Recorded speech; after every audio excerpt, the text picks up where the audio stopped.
dark against the night. The tyrant Dong Zhuo wields the flames of destruction. Luoyang burns. Chaos ignites as the power of the eunuchs is crushed. In the pyre, the Han falters. As the old ways, the corrupt ways, die, a new flag is raised. He knows it is time. The people must dawn like the spring. China is in turmoil. All right, so the backstory is there were some corrupt eunuchs beyond counting who were causing a lot of problems. The yellow Then your boy Dong Zhao gets called in, and he burns down the whole capital empire building, and ends up capturing the current emperor. In response, generals loyal to the emperor rose up. I don't know the details. I know the basics. Yet, so, despite the victory, this is what's happening in the background. Chaos only grew. With the corruption at the very heart of the empire. This is literally the story. The loyal generals stormed the imperial palace and killed the 10 eunuchs, the source of China's ills. In the madness, the warlord Dong Zhuo seized the emperor. With the great warrior Lü Bu at his side, none dared oppose him. In response to Dong Zhuo's brazen display, hey, that was us before. Treason, some call it. A coalition of warlords rose up, led by the charismatic Yuan Shao, to save the Han. Faced with united opposition, Dong Zhuo retreated west to his stronghold of Chang'an, razing the old capital Luoyang to the ground as he fled. Okay. It is now the year 190 CE, and we begin. And the coalition has all but collapsed. I like the artwork, though. Warlords on all sides have seen opportunities to build their own fortunes from the chaos. Yellow turban remnants stalk the lands. We're them. Seeking the age of the yellow sky, whilst soldiers of fortune feel the change of fate on the wind and strike out on their own. The scales shift, and China hangs in the balance. So basically, the simplified story is like the emperor has an heir, right? Oh no, the emperor died. It's very sad. Now this small child is the emperor. And so there were like a bunch of court advisors, the eunuchs, and then like their family, and the emperor had to choose who they wanted to like listen to because they're just a little kid. So somehow or another, the like group of advisors wiggled into the ear of the emperor and started doing a bunch of bad stuff and getting money under the table all the time and getting bribed. So then the angry people throughout the realm have had enough and burned down the capital. And now this warlord Dong Zhao has the emperor in his hands. And there is a scurry as all the warlords fight over who is the true emperor. Is it this kid? Is someone else going to declare themselves to be emperor? And so on and so forth. It's actually pretty interesting. I would recommend watching the videos on YouTube of people summarizing it. They got sponsored by this game to make these videos, and they're really good. My lord. Luoyang smolders. Even though the Han crumbles, the people suffer. Such misery. You must put a stop to their pain, my lord. Yet you are beset on all sides. Yes, our back is going to be against the wall, basically the whole game. Our uprising. They know it spells their doom. If you do not consolidate, they will overwhelm you. We are outnumbered. We must pick our battles and preserve our forces. Peasants! Rise up! Only once we have weathered this onslaught can we advance on the Han. Grab your pitchforks and scythes.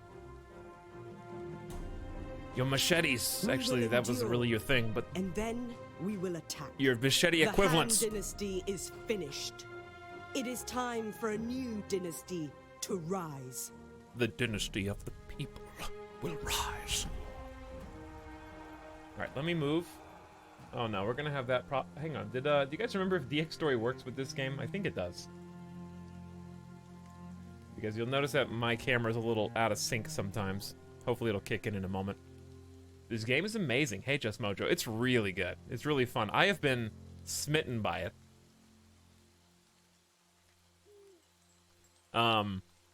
Hey, this is the same lady that was with us when we were the other side. Yeah, she plays all sides of the fence.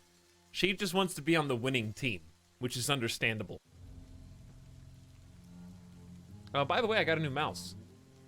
So check this out. I don't know if I'm going to keep it. If I don't like it this stream, I'm just going to give it to Germa. But here is the MX518 remake.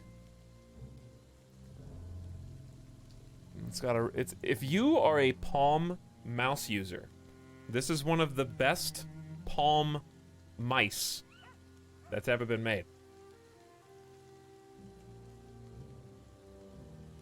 New old mouse. It is a new old mouse. If you're Claw, you don't want this. It's got like, I don't know if you can see, but the way you hold it is just, that's just palm grip 101. My fingers do not even go past the buttons.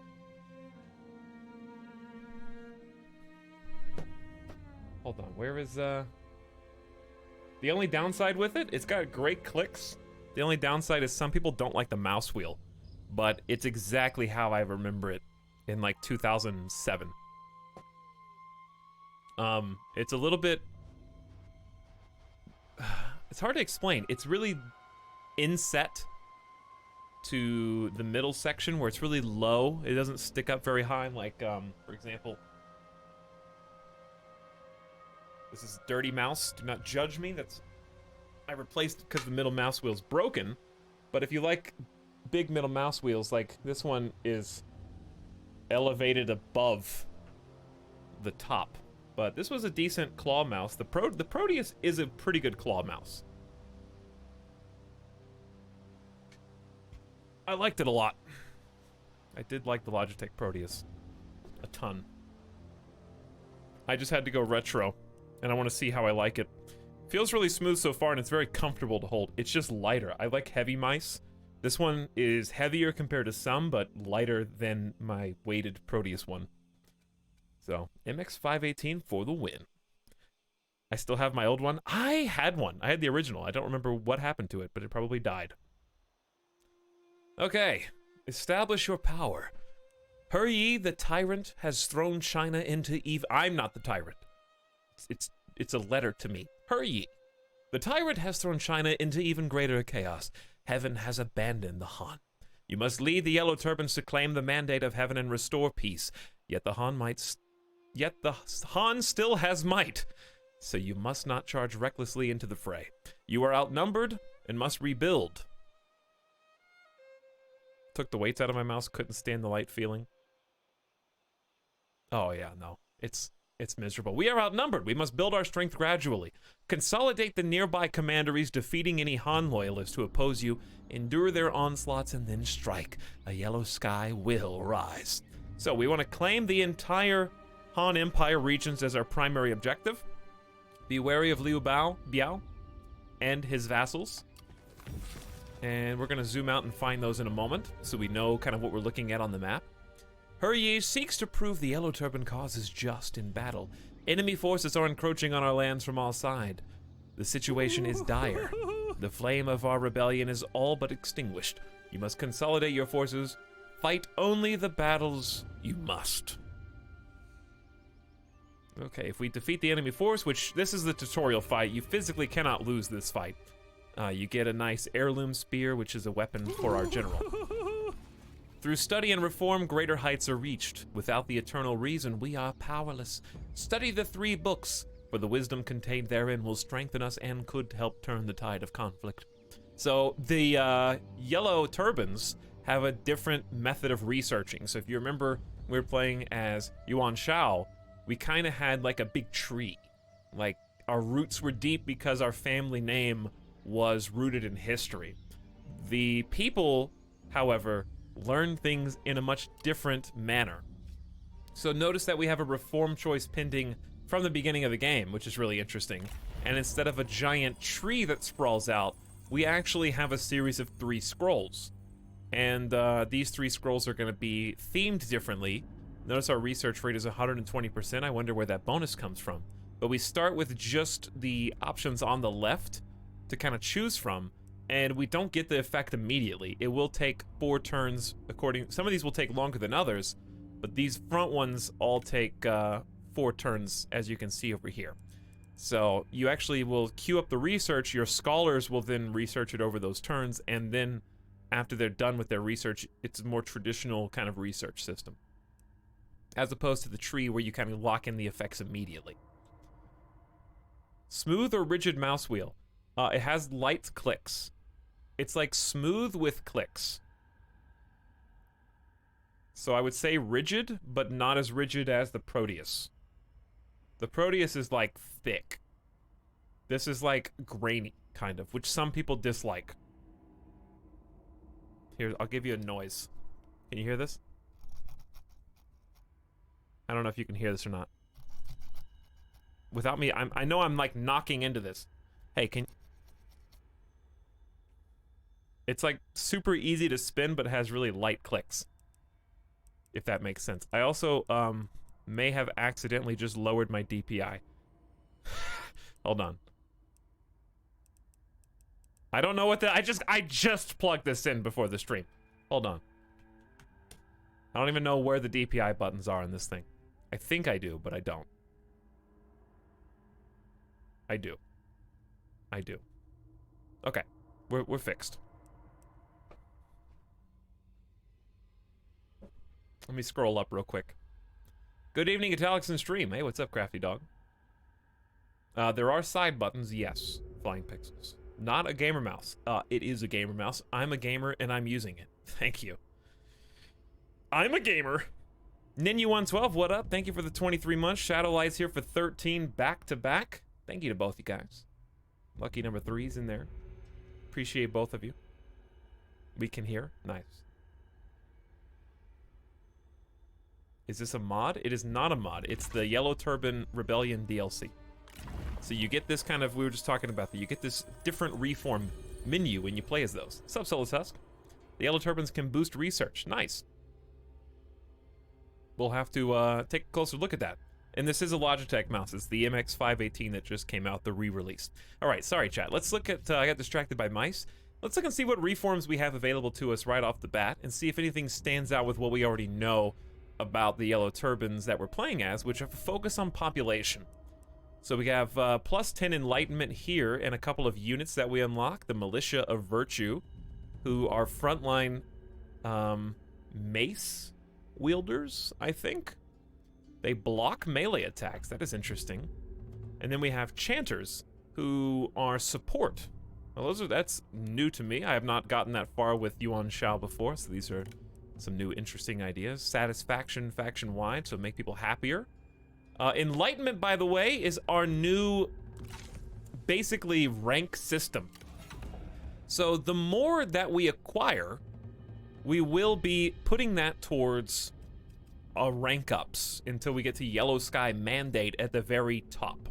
So we're accumulating enlightenment, and you do that in a lot of different ways. You saw it in the reform. You also get a ton from conquering commanderies and spreading your love to the people. And then the higher up this rank you get a bunch of bonuses like getting extra armies and being able to assign more of your court to go do various tasks throughout your faction and so on. So we're starting here at balanced, and we're trying to get to healed. So the difference between those two is 1 extra army, an extra assignment slot, plus 5 extra diplomatic relations with all other Yellow Turban factions, so you just are automatically better friends with them. Your replenishment goes up, so your injured characters or your injured armies get replenished faster, and you get more diplomatic options here. We can make peace with regular factions here. We can't even make peace. It's not allowed to make peace right now. So we are only at war. But Etalyx, what do you mean we're only at war? I mean, if you look at all the red, those are all people who are at war with us right now at the beginning of the game. Here's my war tab. We're at war with Dong Zhuo, Liu Biao, Kai Tsai, Tsai Mao, the Han Empire, Huang Zhu, and Kong Zhao. Basically everybody. So we're gonna have to just dig in, get entrenched, and hold off the waves, because the other nations around us, the other factions around us, have decided that the Yellow Turban Rebellion must be put down. And we are that Yellow Turban Rebellion. We are the cockroaches scurrying around, trying to avoid getting sprayed. So we are not going to be doing any sort of rapid expansion. We're probably going to spend most of the stream just in this condensed area, but it's going to be like a wave. We're playing Horde mode, basically. So we're starting here with a fight just against the Han Empire. No big deal. They're going to be a piece of cake. But first, let's look at our ancillaries that we gained, and we might equip some of those. Here's our missions, just to defeat an enemy force, research a reform. So let's go ahead and do that. All right, we last looked at this one. We have extra character experience. So Enlightenment is going to be the default for everyone. That just helps us level up to the next tier. What kind of units we have here? We have White Wave Horsemen, who are charge and anti-missile. Nice. Missile being arrows or bolts, as the case may be. White Wave Veterans, so your assault troops, who also have good range toughness there. Subservience to the people, plus 3k population growth, all counties faction-wide. Well, we are all about population, so why not go ahead and just do that right off the bat. Minus 10% construction cost for peasant housing and laborer housing. We're probably not going to be doing much construction at the beginning because we don't have much land. A couple more units. Reclaimers and horseback huntsmen. Anti-cav missile defense. And then skirmishers, guerrilla deployment. That's really cool. Guerrilla deployed horseback archers. So you can put these guys behind enemy lines. That's really neat. 10% campaign movement range. So you can just move further across the map. We also have more income from looting. So we're going to be like raiders too sometimes. I think I want to go with the default. I'm not min-maxing. I'm just kind of a casual Total War player, so don't be mad if you're out there and you are a Total War veteran if I pick non-optimal plays, because I'm just having fun.